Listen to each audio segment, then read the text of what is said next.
একটি যুদ্ধ যেখানে ইতিহাসের অন্যতম শক্তিশালী সাম্রাজ্য রোম একদিনেই হারিয়েছিল হাজার হাজার সৈন্য। চারদিক থেকে ঘিরে ফেলা হয়েছিল পুরো সেনাবাহিনী। চিৎকার, রক্ত আর মৃত্যুর মাঝে রোমান সৈন্যরা বুঝতেই পারেনি তারা এক ভয়ঙ্কর ফাঁদে পা দিয়েছে। এটাই সেই যুদ্ধ যা আজও বিশ্বের সেরা সামরিক কৌশলগুলোর একটি হিসেবে শেখানো হয়, battle of Kani. Battle of Kani ছিল প্রাচীন ইতিহাসের সবচেয়ে ভয়ঙ্কর এবং কিংবদন্তি যুদ্ধগুলোর একটি।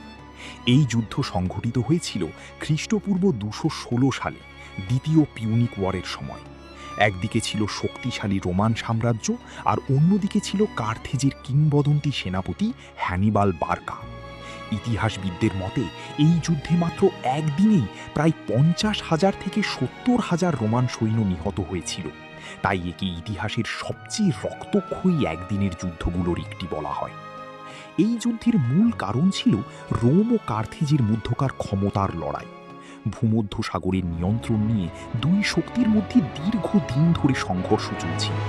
কার্থেজের সবচেয়ে ভয়ঙ্কর অস্ত্র ছিলেন হ্যানিবাল, একজন অসাধারণ সামরিক কৌশলী যার নাম শুনলেই রোমানরা ভয় পেত। হ্যানিবাল শুধু সাধারণ সেনাপতি ছিলেন না, তিনি ছিলেন যুদ্ধক্ষেত্রের এক জিনিয়াস। তিনি তার বিশাল বাহিনী নিয়ে স্পেন থেকে যাত্রা শুরু করেন এবং ইতিহাসের অসম্ভব এক কাজ করেন।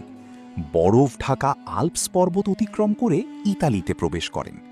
তার সঙ্গে ছিল যুদ্ধ হাতি, অশ্বারোহী বাহিনী এবং অভিজ্ঞ সৈন্যরা। এই ঘটনা পুরো রোমকে আতঙ্কিত করে তোলে। রোম তখন সিদ্ধান্ত নেয় যে কোনো মূল্যে হ্যানিবালকে থামাতে হবে। তাই তারা বিশাল এক সেনাবাহিনী প্রস্তুত করে।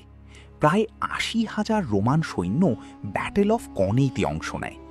রোমানরা ভাবছিল সংখ্যার শক্তিতেই তারা সহজে জয়ী হবে, কিন্তু হ্যানিবালের পরিকল্পনা ছিল সম্পূর্ণ ভিন্ন।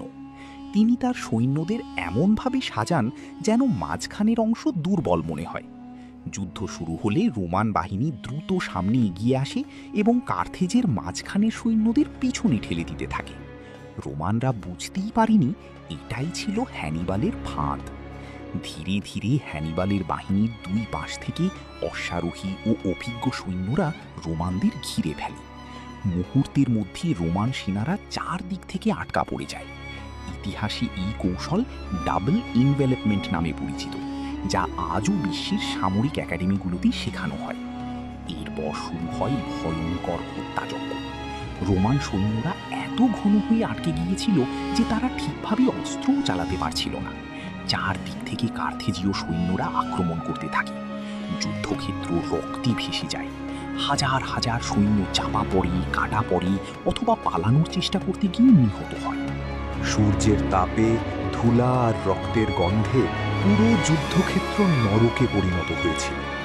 কয়েক ঘন্টার মধ্যেই রোমের বিশাল সেনাবাহিনী প্রায় ধ্বংস হয়ে যায়। ইতিহাসবিদদের মতে একদিনেই প্রায় ৫০,০০০-এর বেশি রোমান সৈন্য নিহত হয়েছিল। অনেক উচ্চপদস্থ রোমান জেনারেল ও অফিসারও মারা যায়। এটি ছিল রোমের ইতিহাসের সবচেয়ে বড় সামরিক বিপর্যয়গুলোর একটি।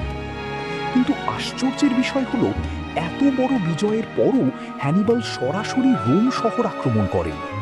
অনেক ইতিহাসবিদ মনে করেন যদি তিনি তখন রোম আক্রমণ করতেন তাহলে হয়তো পুরো রোমান সাম্রাজ্যই ধ্বংস হয়ে যেত।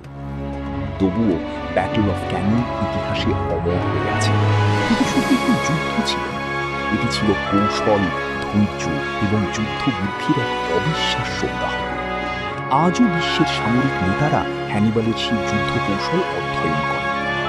ব্যাটল অফ ক্যানি প্রমাণ করেছিল যুদ্ধে সবসময় সবচেয়ে বড় সামরিক বাহিনী জয়ী হয় না, কখনো কখনো একজন মহান কৌশলী পুরো ইতিহাস বদলে দিতে